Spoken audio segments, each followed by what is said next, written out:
Assalamualaikum warahmatullahi wabarakatuh.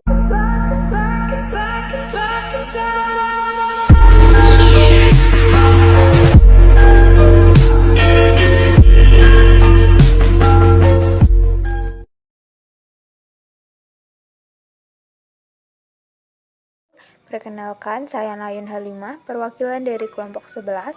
Di sini saya akan menjelaskan materi umroh dan ziarah ke makam Nabi Shallallahu Alaihi Wasallam.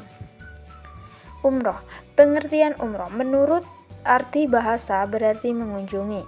Kalimat itamrahu bersinonim dengan zarahu.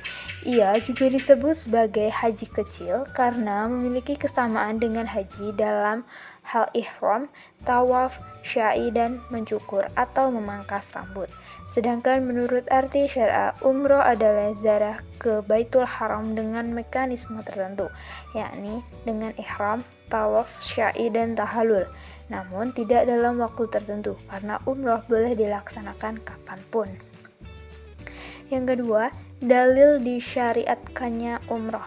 Hukum umroh adalah fardu ain atas tiap-tiap orang laki-laki atau perempuan sekali dalam seumur hidup, seperti haji. Firman Allah Subhanahu wa Ta'ala, dan sempurnakanlah ibadah haji dan umroh karena Allah. Quran Surat Al-Baqarah ayat 196. Yang ketiga adalah hukum umroh. Pertama, sunnah mu'akkadah. Ini adalah pendapat Ibnu Mas'ud, Imam Abu Hanifah, Imam Malik, Imam Asy-Syafi'i, dan Imam Ahmad. Menurut salah satu versi pendapat, juga Abu Syaur dan kalangan mazhab Zaidiyah, pendapat mereka didasarkan atas sabda Nabi Shallallahu Alaihi Wasallam tak kala ditanya tentang umrah, apakah ia wajib atau tidak. Beliau menjawab tidak, kedua wajib, terutama bagi orang-orang yang diwajibkan haji.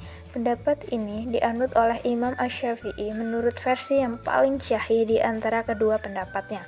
Imam Ahmad menurut versi lain.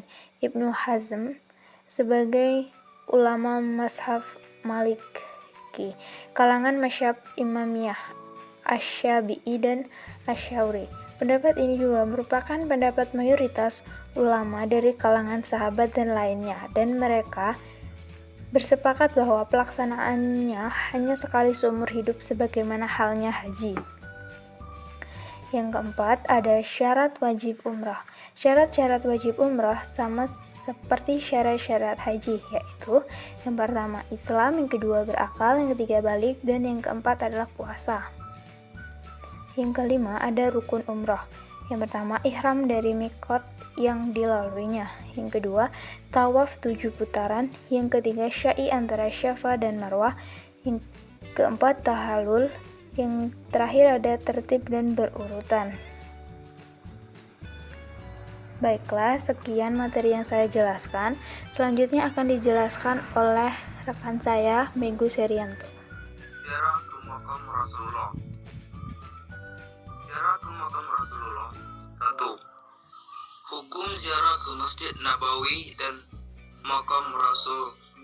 Ziarah ke Masjid Nabawi adalah sunnah.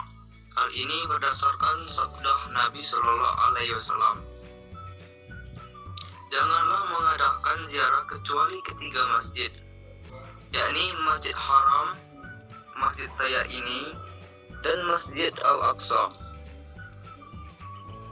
Maka hendaklah orang-orang berziarah ke Masjid Nabawi dan makam Rasulullah SAW dengan ibadah haji. Bahkan beliau menyajikan syafaat bagi siapa saja yang menziarahi kuburan beliau. Ibnu Umar RA berkata, Rasulullah SAW bersabda, barang siapa yang berziarah ke kuburku, dia akan mendapatkan syafaat aku. Hadis riwayat Durqutni. 2. Hubungan ziarah dengan haji. Tidak ada hubungan antara ziarah ke Masjid Nabawi dan makam Rasulullah dengan ibadah haji. Sesungguhnya ziarah ke Masjid Nabawi ialah urusan di luar haji dan umrah. Akan tetapi ahli ilmu membahasnya di dalam bab haji. Karena pada zaman dahulu orang-orang mengalami kesulitan jika harus melaksanakan haji dan umrah dalam suatu perjalanan. Sedangkan untuk ziarah ke Masjid Nabawi dalam perjalanan yang lain. Jadi, apabila mereka melakukan ibadah haji dan umrah, maka mereka sekaligus melewati Madinah untuk ziarah ke Masjid Rasulullah Sallallahu Alaihi Wasallam. 3. Adab masuk makam Rasulullah. Berziarah ke Masjid Nabawi disunahkan untuk mendatanginya dengan tenang dan sopan, memakai wangian, mengenakan pakaian terbaik, memasukinya kaki kanan dan membaca doa sholat sunnah tahiyatul masjid dengan khusyuk.